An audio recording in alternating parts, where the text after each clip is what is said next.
Si nous comptons les 10 000 bénédictions que Dieu nous donne chaque jour, il devient clair qu'il n'y a rien pour lequel nous ne devrions pas être reconnaissants.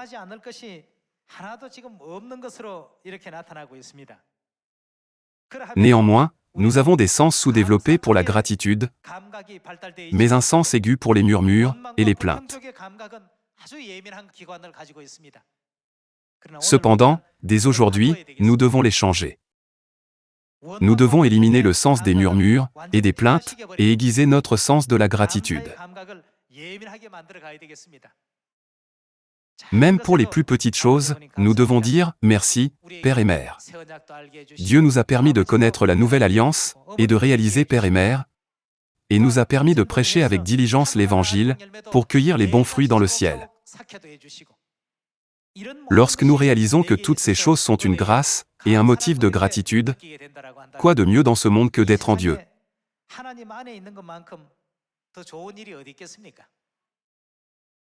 Voyons ensemble Luc chapitre 17. Voyons le cas de ceux qui rendent grâce et de ceux qui ne rendent pas grâce. Dans Luc chapitre 17, verset 11, il est écrit: Jésus, se rendant à Jérusalem, passait entre la Samarie et la Galilée. Comme il entrait dans un village, 10 lépreux vinrent à sa rencontre. Se tenant à distance, ils élevèrent la voix et dirent: Jésus, Maître, aie pitié de nous. Dès qu'il les eut vus, il leur dit: Allez vous montrer au sacrificateur. Et, pendant qu'ils y allaient, il arriva qu'ils furent guéris. L'un d'eux, se voyant guéri, revint sur ses pas, glorifiant Dieu à haute voix. Il tomba sur sa face aux pieds de Jésus et lui rendit grâce. C'était un Samaritain. Jésus, prenant la parole, dit: Les 10 n'ont-ils pas été guéris? Et les 9 autres, où sont-ils? Ne s'est-il trouvé que cet étranger pour revenir et donner gloire à Dieu? Puis il lui dit: Lève-toi, va, ta foi t'a sauvé. La lèpre est une terrible maladie. Les lépreux ont reçu la grâce de Jésus et tous les 10 ont été guéris.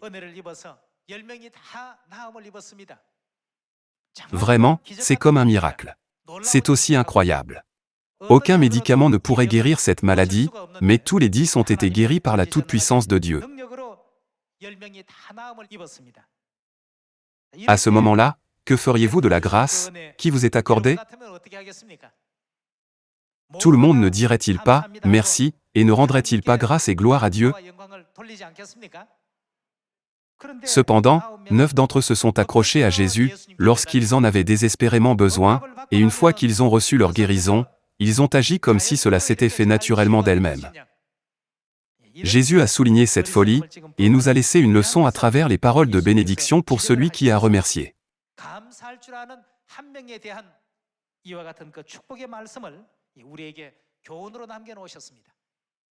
Chaque jour, nous voyons des choses plus miraculeuses que des lépreux guéris de leur maladie. Cependant, combien de fois par jour remercions-nous Dieu? Combien de fois faites-vous cela? 1 ou 2 fois. Parmi les 10 lépreux, l'un a dit: Seigneur, merci. Grâce à ta grâce, je suis guéri aujourd'hui et purifié aujourd'hui par des paroles comme celle-ci. Je suis vraiment très reconnaissant pour cette grâce. Nous pourrions répéter ces paroles des centaines de fois par jour, et ce ne serait toujours pas suffisant. Comme nous vivons en Dieu, la question est de savoir combien de paroles de remerciement offrons-nous réellement à Dieu, comme le lépreux qui est venu remercier. Nous devons y penser.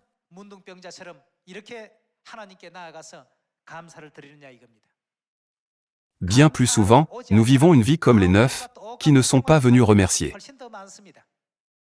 À partir d'aujourd'hui, comptons chacune des 10 000 bénédictions que Dieu nous a données, et assurons-nous qu'il n'y a absolument aucune situation de murmure, de plainte, d'insatisfaction ou d'ingratitude devant Dieu.